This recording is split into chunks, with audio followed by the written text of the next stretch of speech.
Hello, and welcome to the Brutal Iron Gym podcast, where our goal is to cut through the BS and deliver the brutal truth about topics related to health and happiness. Today's podcast number 1824. The topic is Q&A, and the title is Training for Strength While Participating in a Non-Strength Focused Sport. Okay, so I have a new client. We're just starting working together. We just had our first consultation earlier this week. If you are interested in working with me, I do free 15-minute consultations now because I want to get a chance to know the person. I want them to get to know me, and we can each see how dedicated we are and how much we're going to stick with what we want to do moving forward. So I want people to want it as much as I do, and I'm excited to get to meet more people, get to talk to more people, and keep things growing in that way. So we did our 15-minute consultation. He was a college athlete. He got hurt in the weight room. So he didn't actually get hurt out on the field. He got hurt in the weight room, ended up losing his scholarship and life choices and whatnot, and dropped out of school. He said he then got, after a little bit of time of kind of mentally recovering from it, he got into CrossFit, and he started getting very good in CrossFit. He got to regionals, started doing really well, but he got hurt. He then took a year to rehab. He came back and got hurt again. So he was getting frustrated, and he then saw an activity or a sport, whatever you want to call it, called tactical games, where there's a fitness component and then a shooting component, and he really loved that, got into it, but he tore his hamstring. So he has just had one hell of a run of trying to be competitive in something, but he keeps getting hurt. He said that he wants to be competitive. He thinks powerlifting is boring, so he doesn't want to do that. He's not big enough body frame-wise to do strongman, so he says he's just a little uncertain. He loves CrossFit, and he loved it at the tactical games. He's just tired of getting hurt. So in our consultation, he said, I know strength helps all sports, so I do want to get stronger, and I do believe I have room to get stronger in a way that will help my sports. But I just don't want to get hurt anymore. And his challenge is he believes getting stronger will prevent him from getting hurt, but every time he gets into weight training for strength, he gets hurt. So he just doesn't know what in the world to do. Our goal together will be to get him back into CrossFit because he's freaking good at it. And I want him to complete the tactical games goal because he set that for himself, and I don't want him to think he can't do it. So we're going to do that. But his main passion is CrossFit, so we're going to get into that. But we're going to do it without injuries. So what I wanted to do is I wanted to share in today's podcast 5 tips that I use when approaching programming for somebody who wants to get stronger, but they compete in a non-strength focused sport. Meaning, if they compete in powerlifting, of course you want to get stronger because that's what the sport is. If you do strongman, you have to get stronger because that's kind of what the sport is. But in CrossFit, you are tested on strength, but in many ways, you are tested on endurance, cardiovascular endurance, muscular endurance. You're tested on the skill set of a lot of variety of activities. There's a lot of relative strength compared to absolute strength components. There's just a lot more to the sport than purely just being strong. So the strongest person doesn't always win in CrossFit. And that's something that's unique about non-strength sports is, the strongest person in powerlifting is going to win unless, there's somebody of very near comparison of strength and they just have better technique to display the strength, or the person who's stronger misses a lift command. But in general, the stronger athlete's going to win in powerlifting. In general, the strongest athlete's going to win in strongman. Maybe not so much as powerlifting, but both those sports, you're going to have more correlation to the strongest person winning than you would in a sport like CrossFit. Now, does strength help CrossFit? Absolutely. I help people with that all the time.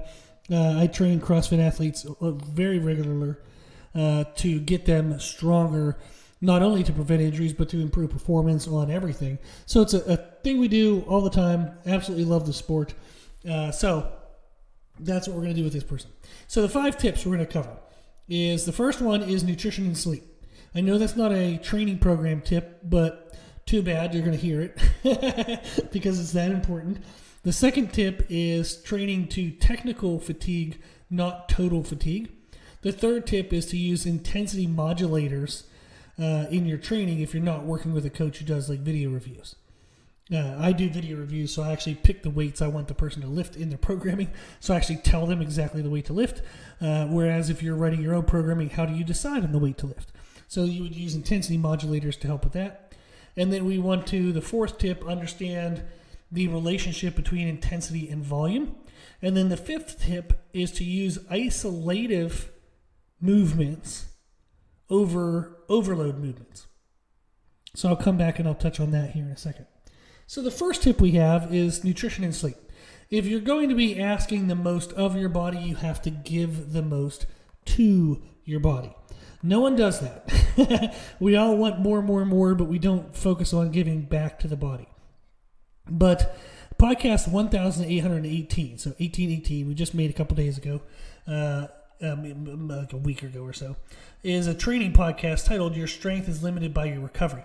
You will not get stronger if you do not give your body the material that it needs to make the increased strength. Training will help you improve your technical ability to display your strength. So you can get stronger in the sense of your way in which to display your strength by training alone. However, you have to have nutritional support, you have to have sleep support, recovery support in order to make all the neurological adaptations to actually increase strength in the long run, the muscular adaptations as well. So nutrition should be the first thing you look at. Most people will get stronger by simply staying with the programming they have now, but doing better with their nutrition and sleep. That's a harsh reality, but most people do not do well with nutritional consistency or sleep quality, and that's actually impairing their progressions in strength more so than switching to a brand new program would. My elite level powerlifters, I work with them all the time about nutrition, and we stay on top of nutrition and sleep all the time because there's no program that is going to maximize their body's output if we're not supporting the body in that process. So you have to pay attention to nutrition and sleep. I remember I had one client, loved to train.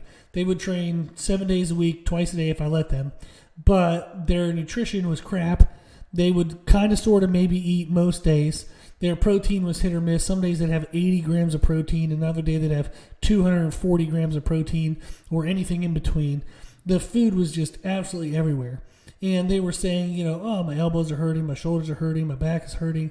And it's like, well, what the hell, man? Like you can't just go to the gym and tear your body apart and then not give it any of the material it needs to be put back together.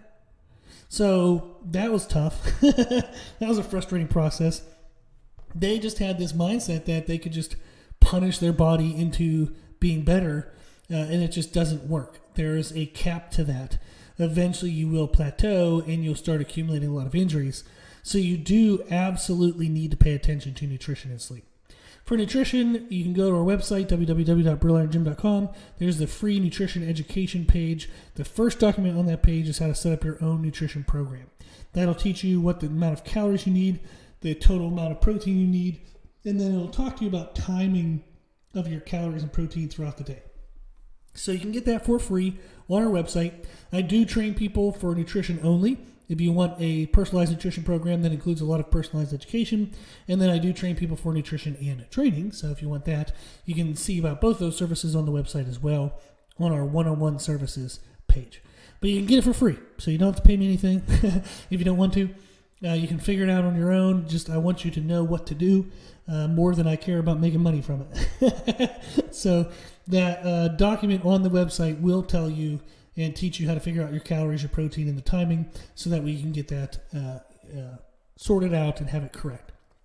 Now, as for sleep, I do understand that we can't always sleep more, but we can sleep better. There's podcast 1149. It's a mindset podcast titled Creating a Healthier Sleep Pattern. That would be a great one to listen to because it'll help you do exactly that, create a healthier sleep pattern. You can improve your sleep quality and just feel more rested from the sleep that you do get. For this client, they've been going to bed at random times. Sometimes it's basically they go to bed anywhere between 10 p.m. and 2 a.m. And I'm like, not anymore. We're not doing that. So, because they need to train in the morning. And I was like, we need to get you some sleep. So we're going to have a consistent bedtime. They're going to get off their screen. They're going to lay in bed. If they're not tired right away, they're going to read a book. Whatever they want. I just want them to be in their bed and not have an electronic device in front of their face. That's going to help them get to bed on a regular time. We're doing other things like melatonin and some other preparatory things to get them ready for bedtime. Like we have a blue light lens that we have on their computer now. I talked to them about timing their nutrition, the temperature of the room. They should have a light blanket. You want to actually dull the sensitivity of the skin. Our skin is basically awake while we're sleeping. So it will feel the change of a breeze. It'll feel the change of temperature. You want to have something that kind of like normalizes what it's going to feel. So even a light sheet, you know, if you don't like a blanket on you, you want to have something on you just to calm the skin down. So there's a lot of things we can do like that. We're going to get them up at a consistent morning time. So that way we can be more consistent in training in the morning. Their life is a little hectic. If they try to train at the end of work, it doesn't always happen and they're tired and life's a little chaotic. So they have a home gym, and a pretty damn good home gym. So I was like, we're going to use that. We're going to get you up in the morning. We're going to get moving. And they're a very discipline focused person. Anyhow, they like discipline. They like consistency. They like a routine. So we're just going to use that to our advantage. Now, the second tip is technique fatigue rather than total fatigue. What we mean by this is when we're trying to push our strength, we do not want to lift until the exercise looks like absolute crap. We don't want to push our intensity so deeply that the technique breaks down like significantly, because that does lead to injury potential, especially if you've already had an injury. That makes it significantly worse and much harder to avoid a future injury. So what we're going to be doing is we want to have technical components that we're focusing on. So for their squat, what I want them to do, when they were showing me their squat, there was two breakdowns that I wanted to fix. Number one was at the bottom, their heels would lift off the ground. So their bar path was almost like a diagonal forward line. So we needed to work on a different bar position. They were doing high bar. They're going to be better suited for low bar due to their anatomy. So we're switching to low bar.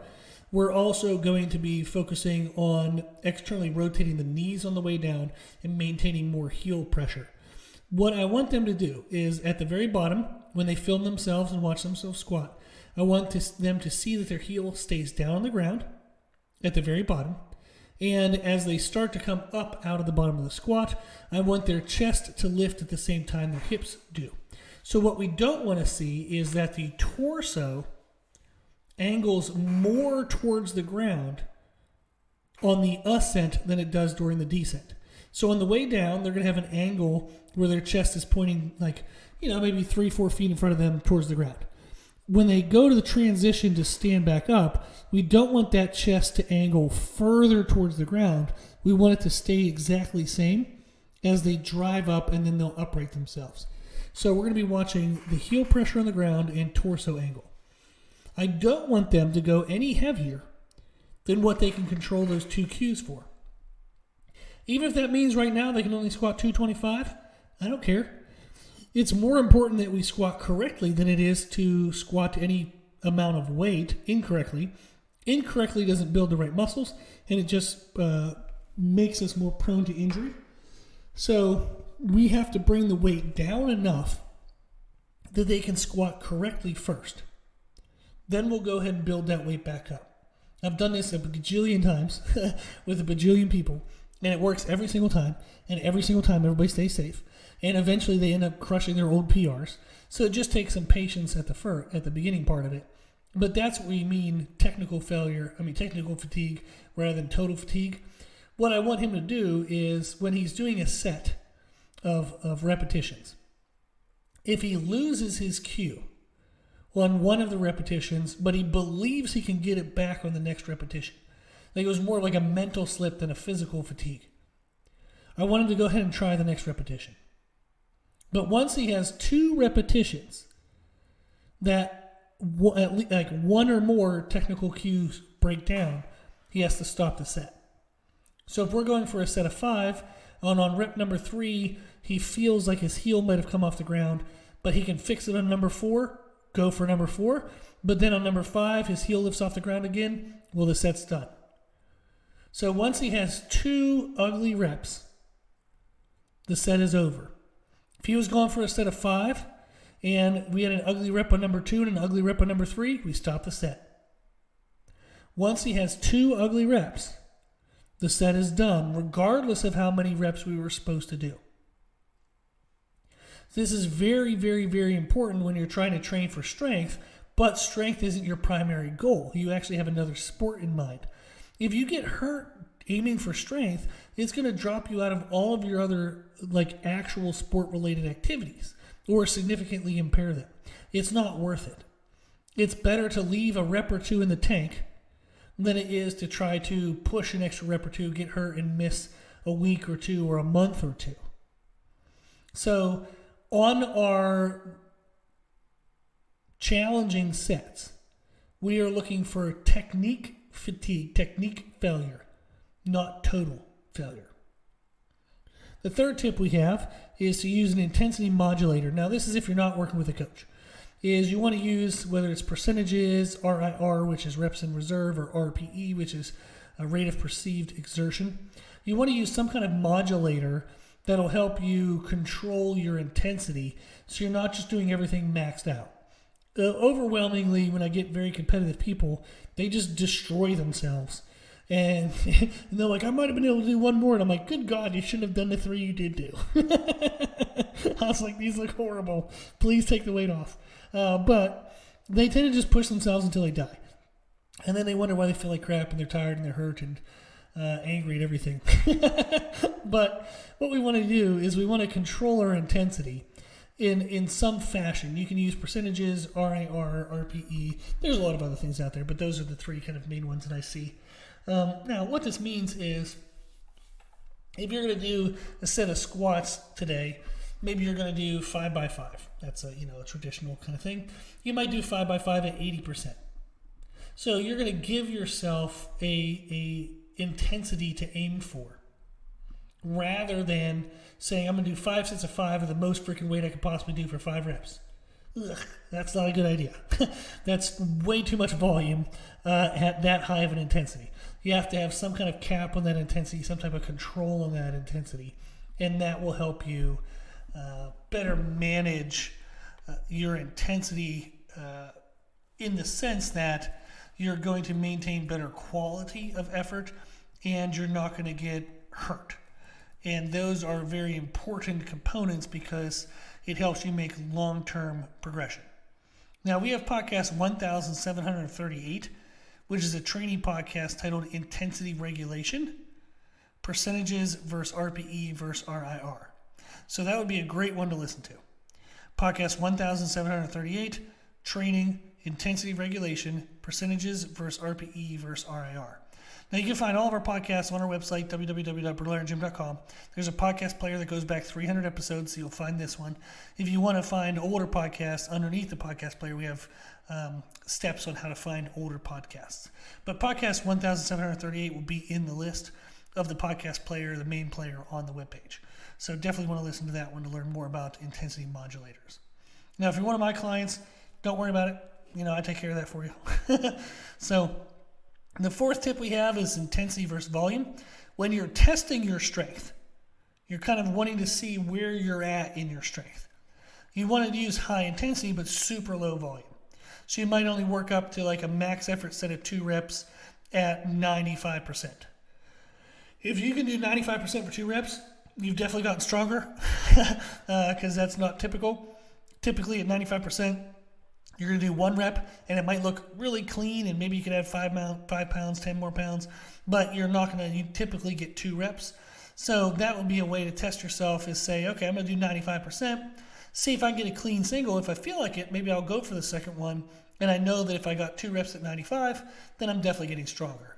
So 1 max effort set, that's high intensity, but it's only 1 set, so that's low volume. Whereas when you're in between testing phases and you want to be building your strength, you do the opposite. You do low intensity, high volume. So it might be like those 5 sets of 5 reps at 80%. And then maybe over the next 4 weeks, next 3 weeks, you're going to increase the percentage by 2.5, but decrease a rep. So week 1 would be 5 by 5 at 80%. Week 2 is 5 by 4 at 82.5. Week 3 is 5 by 3 at 85%. Week 4 is going to be 5 by 2 at 87.5%. So that's kind of the idea. I do 4-week rotations in programs. I don't like staying with programs longer than 4 weeks in 99% of cases. So I like that frequency. It's the first week you kind of fill it out, figure it out. Second week you're feeling more confident with what you're doing. The third and fourth week you can kind of really push yourself. But then before you over push yourself and get into an injury, you would switch over to a brand new program. So this is the way I like to do strength training. I don't really do major deloads for clients on a regular basis. We do them when needed, but it's because we control our intensity per 4-week wave that it allows us to avoid, like a full deload week like you typically see other people do. I feel like it's just a waste of time. Why fall a week behind every 5 weeks? Let's just keep working. That's the idea. Then the last tip we have is isolations instead of overloads. You want to test your progress and test your strength in lifts that don't require as heavy of load. So for example, a zombie squat. If you don't know what that is, you can pause the podcast, look up on YouTube. A zombie squat is a better tester of strength, like lower body and bracing core stabilizational strength, than a Hatfield squat. A Hatfield squat, again, if you don't know what that is, you can pause the podcast and search for it. A zombie squat is like a front squat, but your arms are extended out in front of you, fully extended out in front of you. So you're not actually touching the bar with your hands. That is freaking wicked. A Hatfield squat is typically done with a safety squat bar, and people will hold on to something in front of them, and they use their arms to help pull themselves up, as well as their legs to push themselves up. That is a major overload, and it's extremely taxing on the body. I don't like to use overloads very often because, again, we're trying to control intensity and not run the risk of any injuries. There are many, many, many, many safer ways to do CNS overloads than certain eccentric loaded overloads. So, for example, isometrics. Isometrics are way better at CNS overload. You could do walkouts, like squat walkout. You can do a yoke walk if you want for squats, like to get overload on squats. Bench press, you can do lockout holds. There's like reverse band mini lockouts. There are so many things you can do that don't involve an eccentric, because the eccentric is often when people in overloaded conditions get muscle tears or connective tissue injuries. So it's just really unnecessary to do major overloads. I really think they're stupid, basically, because they run so much of a risk, and there's just so many other ways to get it done. So I'm not a big fan of overload lifts. I do them from time to time in certain clients in certain conditions, but I don't do it on a regular basis. I would definitely suggest, especially if you're a non-strength focused athlete or you're in a non-strength sport, to do isolative or underloaded variations of major lifts. So if you wanted to do like a deadlift, try to do a no-touch pause deadlift.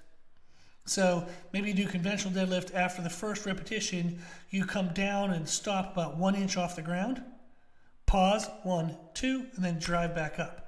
Come back down, stop 1 inch off the ground, pause, 1, 2, drive back up. That will severely limit the weight that you can do. But it's still a great builder and tester for posterior strength, posterior chain strength. You're not going to get as injured doing that as you would on some major overloaded variation of deadlift. So if you're doing like trap bar deadlifts, almost a complete waste of time, because it's just basically a quad extension. It's a fancy leg extension. You're not going to get a lot of hip loading. You're not going to get a lot of lower back loading. You're not going to get a lot of posterior chain out of trap bar deadlifts.